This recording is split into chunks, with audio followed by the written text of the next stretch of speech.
the Satipaṭṭhāna Saṁyutta is a whole chapter of the Samyutta Nikaya where the topic, the theme is Satipatthana. Samyutta Nikaya 47, 5th volume, the great book, 47.4 at Sālā. Just a word on Satipatthana. Sati, as we all know, means mindfulness or recollection or remembering, and patthāna or upatthana has two possible meanings depending on how the word is divided. In Pali, mindfulness or resorts, places, or the establishment of mindfulness. So it's both something very active for us, creating, making possible, applying mindfulness, or it's the objects of our awareness, the places where we can put our attention. So that's just a very brief meaning of the word itself. So let's begin by looking at this sutta, which is called Sālā Sutta, because the teaching took place at a place called Sālā, a Brahmin village in the land of the Kosalans. At one time, the Buddha was staying in the land of the Kosalans near the Brahmin village of Sālā. There the Buddha addressed the mendicants. Those mendicants who are junior, recently gone forth, newly come to this teaching and training, should be encouraged, supported, and established in the 4 kinds of mindfulness meditation.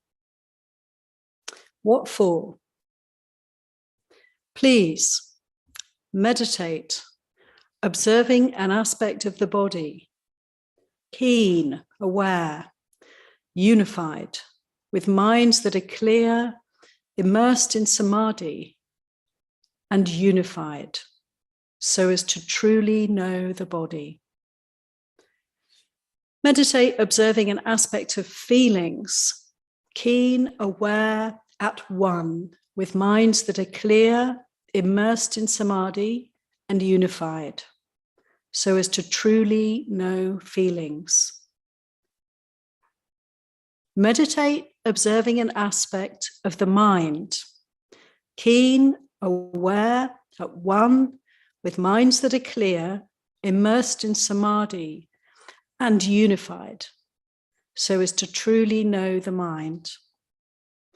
Meditate observing an aspect of Dhamma, keen, aware, at one, with minds that are clear, immersed in samādhi, and unified, so as to truly know principles, to truly know Dhamma. What a wonderful meditation instruction. It's not just a meditation instruction, is it? Because here the Buddha's saying, people coming into this life, the holy life, or coming into the path of practice, as taught by the Buddha, this is what it entails. This is what we want to be doing. This is how we want to develop. The Buddha's telling us that the actual life, the actual living of the spiritual path is the awareness, is developing the awareness of these 4 aspects of our experience. When we meditate, we can really help ourselves by developing the first foundation and the second foundation. Why? Because we don't so easily necessarily have awareness of the body. This is like something that we need to develop often. For myself, when I started meditating, I recognized how dissociated I was from this body, how it was just this thing that moved me around from A to B, moved my head around really, moved my eyes and my brain around perhaps, primarily, maybe my stomach just underneath somewhere. But you know, it was like a thing, like a vehicle. Well, it is actually all of that. But we can learn so much and develop so much through waking up to this embodied experience. Didn't the Buddha say the entire universe is to be found within the framework of this mind and body, this body? And the word sati, to remember, this body is like a repository for us. It's like a library. Because we tend not to pay that much attention to the body or even to feelings in the body, in our everyday lives, it's very helpful when we come to formal meditation. Let's really give attention to these first two foundations of mindfulness. And in doing that, we really get to see how the mind is. Because we'll notice, won't we, when we meditate, what is the state of mind? Can I pay attention to the body? Can my mind focus? Is it possible to be aware of the more subtle aspects of feelings in the body, or to be aware of the breath? Or is the mind actually jumping around and throwing up all sorts of memories and issues, often quite repetitive, the way the mind works when we stop and pay attention? You know, the broken record, is that playing loud? Is it difficult or is it easy to notice more subtle aspects of reality? And so we also get a chance when we're sitting, when we're meditating formally, to observe the mind. But we can also do this in our everyday activities. Mindfulness of Dharma. I've seen that translated as phenomena, which is a small d Dhamma. But here it's being translated as principles. Is that the teachings, capital D? It's the small d, really. Principles is Bhante Sujato's translation. But we can see that it's a Dhammanupassino, is the actual Pali instruction for us. The translation is phenomena, all phenomena, basically. Well, yeah, this is a translation. I mean, we can translate this word in all sorts of different ways. It's a really great translation because it really covers the meaning in this context of the word Dhamma. Dhamma, with a small d, means thing or things. You know, it's just a simple word. It's like a descriptive. But in the context of the Satipaṭṭhāna Sutta and of this teaching, there are these four foundations.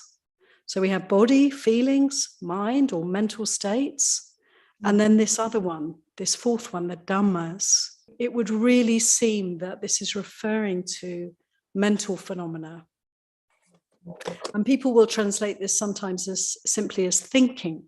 When we look at the Satipaṭṭhāna Sutta, there are actually a number of different categories within this foundation, within this aspect of our experience. So, for instance, the Buddha talks about the 5 hindrances, the 7 enlightenment factors as aspects of Dhammanupassana. But the simple practice for us on a moment-by-moment basis is what? What can we be aware of in this regard? We can be aware of thinking. You know, we can be aware of the mental constructions that are going on. The fact that thought is linear. It's one thought after another. We have the experience of the wild nature of this aspect of our experience. Like the monkey jumping from branch to branch. Thoughts will come thick and fast, almost random sometimes. Sometimes we'll have a fixed groove of thinking. Sometimes we'll have all sorts of thoughts coming up when we sit and meditate. It's almost like we're inviting the mind to declutter. And so the Dhammanupassana can be an experience of looking at this extraordinary flow. And we have the opportunity then to really understand certain things about it, which are such as that it's conditioned, that there's cause and effect operating here, that it's not really personal, constantly changing. So Dhamma in this context, I would say you can translate in whatever way works for you. It's great to look up in a Pali dictionary the meaning of the word Dhamma. That's a very helpful exercise. I recommend all of you to get a Pali dictionary online. You can get these apps on the phones. I have one and it's brilliant.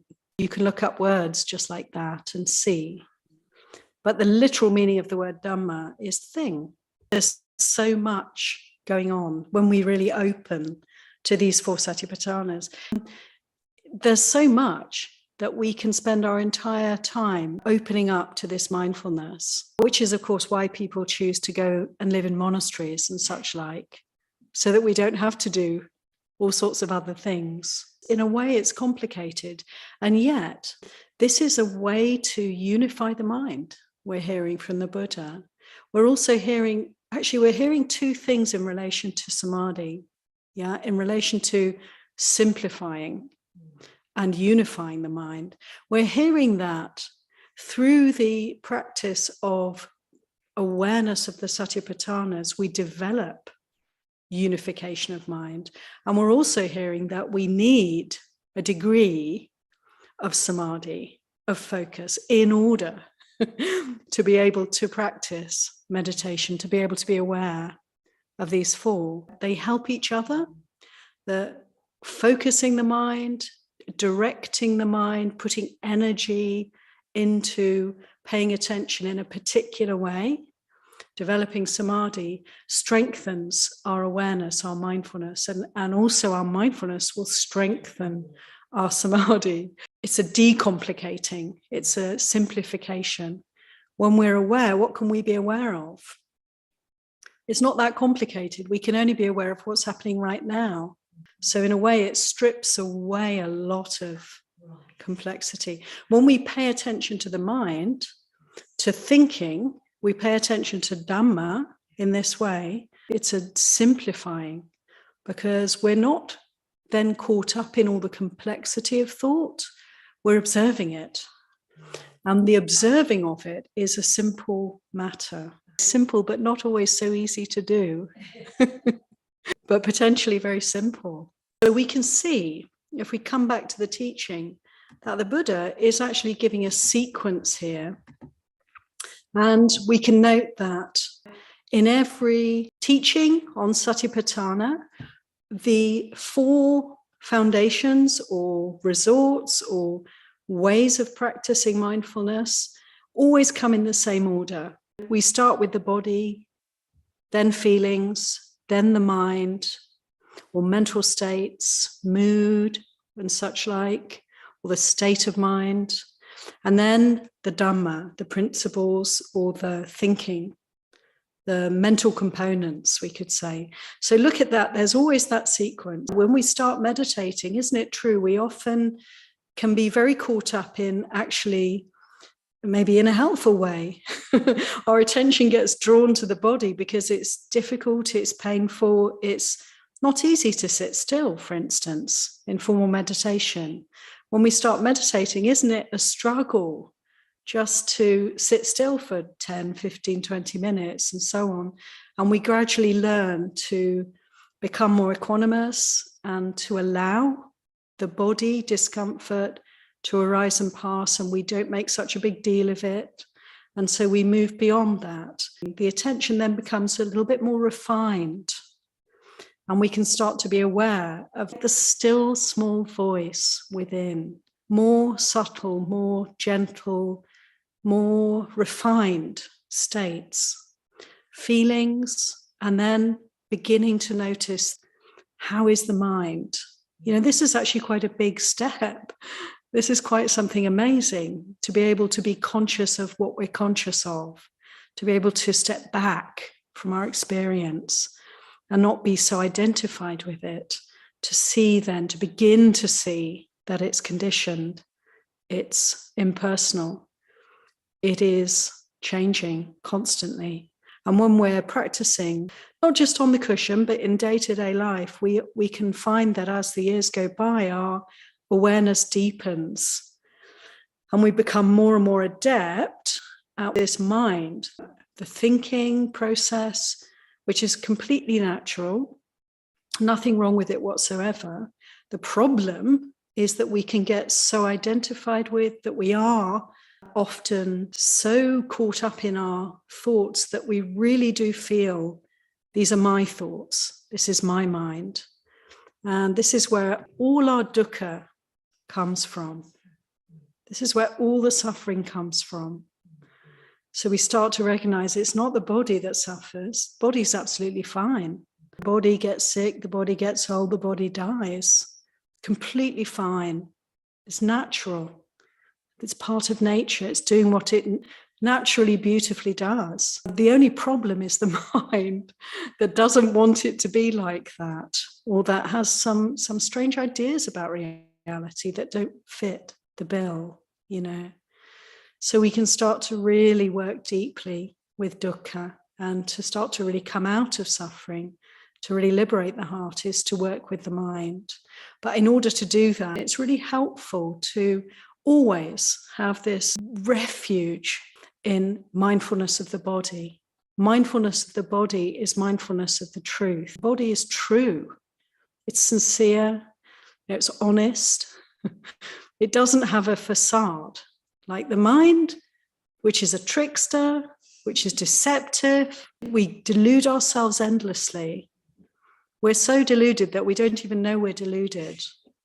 You know, it goes on, round and round. But the body is just what it is. It's earth, it's water, it's fire and it's air. It doesn't dissemble. It doesn't delude us. It's honest. And we can see the mind from this perspective of body awareness so much more clearly, with so much more ease, being able to let go of the identification. Sometimes we need a framework to help us to be developing mindfulness of Dhamma, developing mindfulness of the mental constructs, because the mind is remarkable. The multiplicity, the complexity of this mind, it's difficult to stay steady sometimes.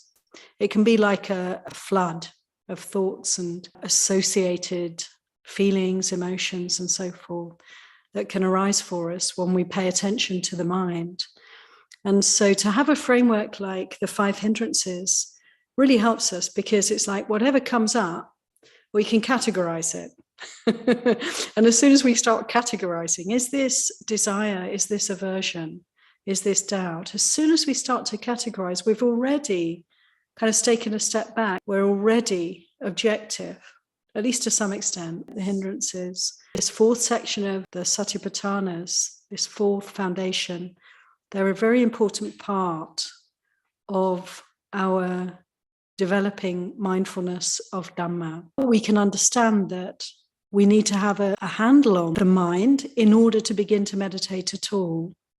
So just as I was saying, we need a certain degree of samādhi.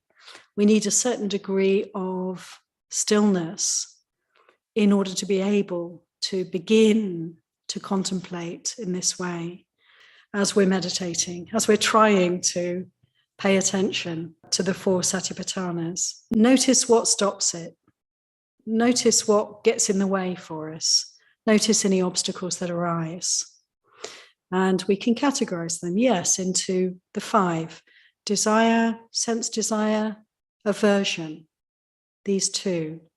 And then restlessness or sleepiness, dullness, and doubt.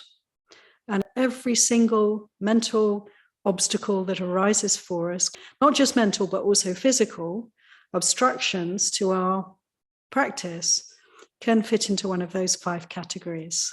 Talk about simplicity. Talk about the ability to make the complicated simple. This is what the Buddha's teachings in so many ways help us to tease out and simplify.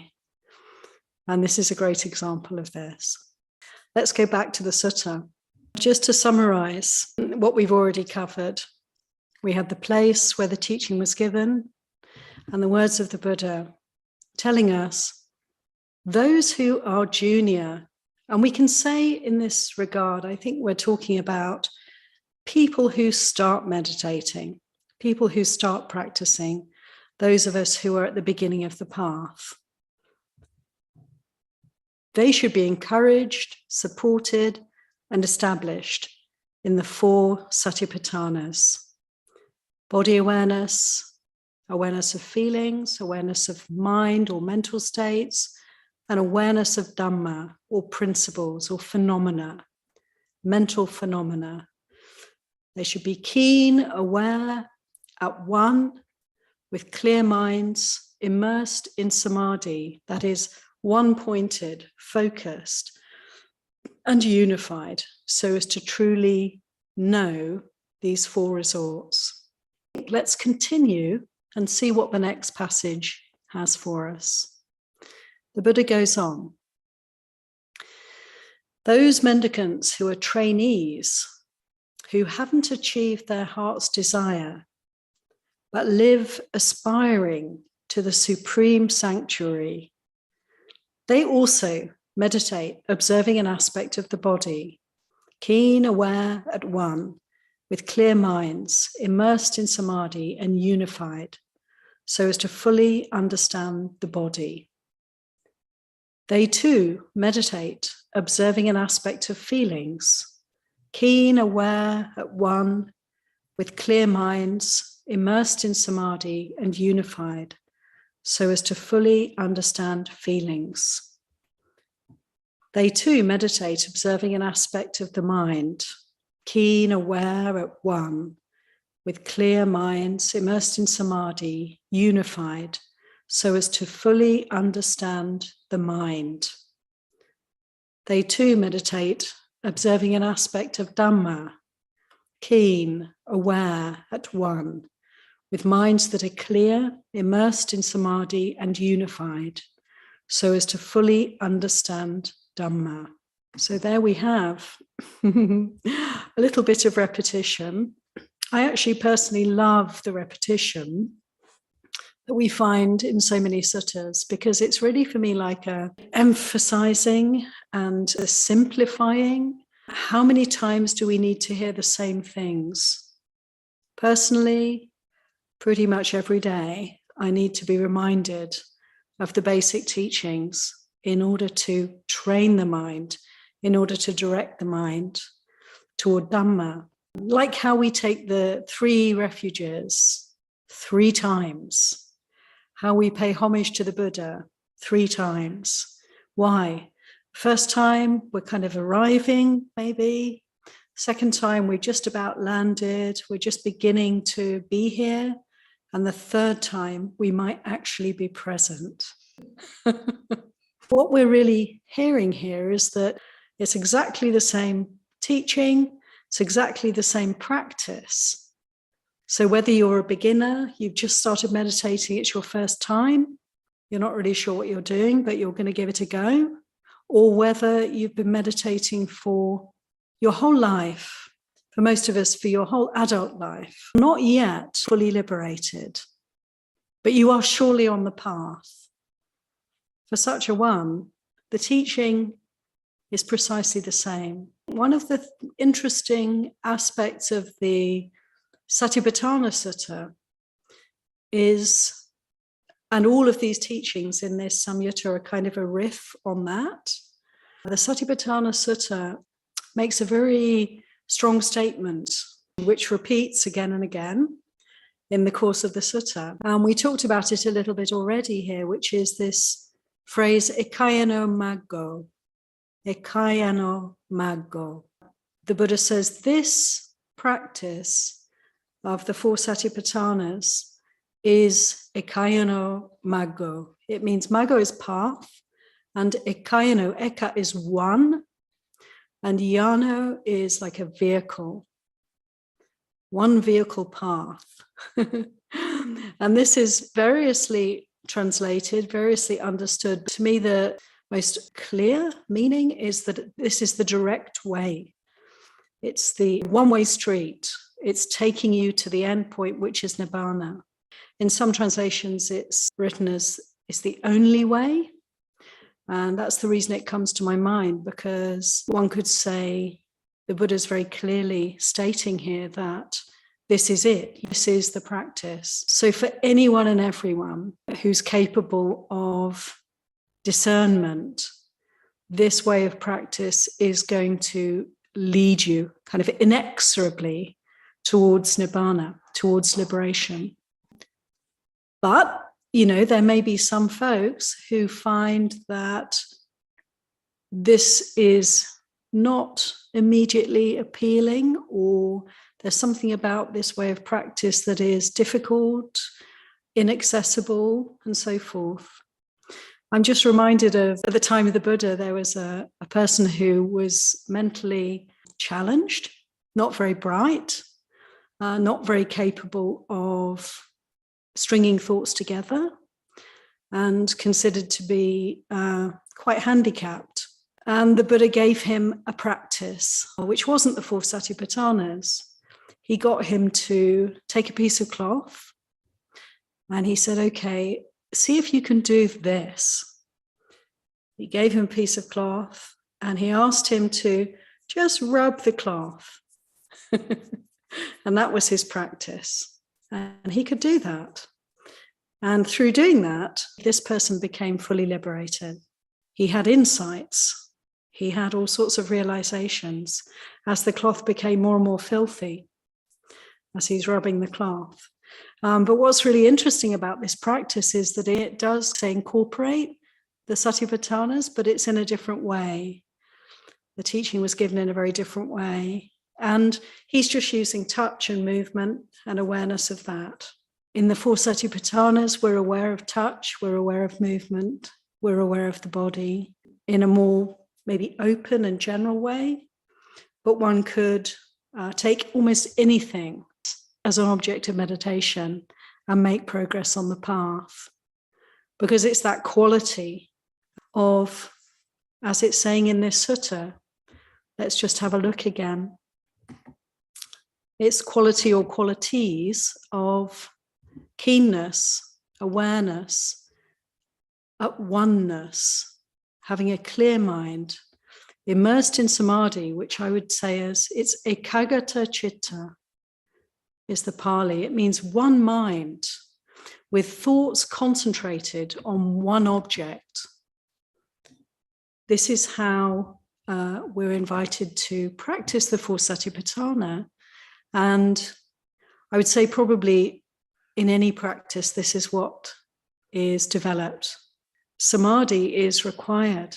We hear this again and again in relation to the four Satipatthānas. It's like we want to be developing a one-pointedness. And through that one-pointedness, our mindfulness strangely opens up too, because the more you focus in, the more you see, the more you can be aware of. So it's almost like the focusing itself is opening up, revealing, unfolding. For many people, rather than trying to consider the whole body, to come to one thing like the breath or some part of the body that works. It is one thought at a time. It is one feeling at a time. Can we really be present for that? And in this way, keep developing samādhi, keep developing focus. But for some people, it works to open wide. Having said that, just not to disconnect with anybody who might have a different kind of experience. For some people, it's really meaningful to feel the whole body, the entire body, breathing, for instance. That can be an experience too that can be very helpful. Depends on the person. When we are invited to pay attention, to be mindful of the body, just see what happens, see where the mind goes. We can't go wrong. It's like there's nowhere we can go within this framework of the body that is not okay. And that's a wonderful thing to be aware of. It's like, however tiny or however great, it doesn't matter. It's just what works for you. How does the mind work in this case? Meditation is the way to remove, reduce stress, to relax the body. That mindfulness is the means to release tension, to release stress, both physical and mental. It's kind of all incorporated in the meditation practice. But I mean, whatever works for you, because if you find that to sit and start meditating is difficult because the body is tense and needs something different to relax it than to get up and do whatever it is also part of the practice, right? So you can mindfully walk or do some yoga, stretches, or whatever it might be, and consider that to be a good preliminary practice before sitting still. You can't really go wrong because whatever posture we assume, that's a springboard, that's a place of mindfulness for us. We can be aware of that. And so meditation isn't just sitting on a mat, it's every kind of posture, every kind of bodily practice that we need to do, like eating, defecating, urinating, and so forth. And always we can be observing the mind in any situation. So in this regard, it's all practice. Ledi Sayadaw was a great monk in Burma in the last century, 2 centuries ago, who became an arahant. And the only thing that he taught in terms of meditation was anapanasati, watch your breath. That was it. That's enough, right? That's actually enough. So let me first read to the end of the sutta for today. Those who are trainees, who haven't yet attained their heart's desire, but live aspiring to the supreme sanctuary, they too meditate, observing the 4 Satipatthānas.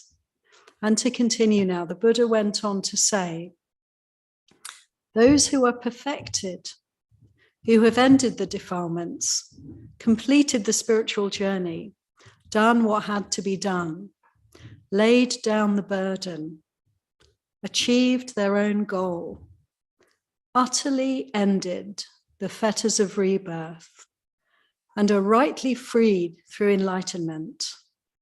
They too meditate, observing an aspect of the body, keen, aware, at one, with minds that are clear, immersed in samādhi, unified, detached from the body.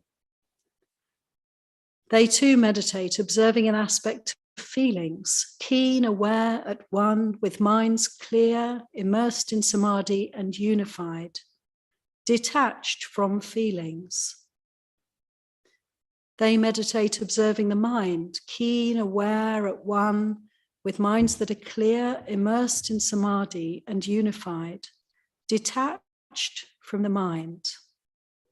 They meditate, observing an aspect of principles of Dhamma, keen, aware, at one, with minds that are clear, immersed in samādhi and unified, detached from Dhamma, detached from principles. Buddha goes on. Those mendicants who are junior, recently gone forth, newly come to this teaching and training, should be encouraged, supported, and established in these 4 kinds of mindfulness meditation. So what a beautiful ending. And I just want to make the point, the obvious point, that the teaching, the practice, the 4 Satipatthāna practice is the same for all, whether we're beginners, whether we're on the path, or whether we've come to the end of the path and we're free from all suffering. Still, this is our place of mindfulness.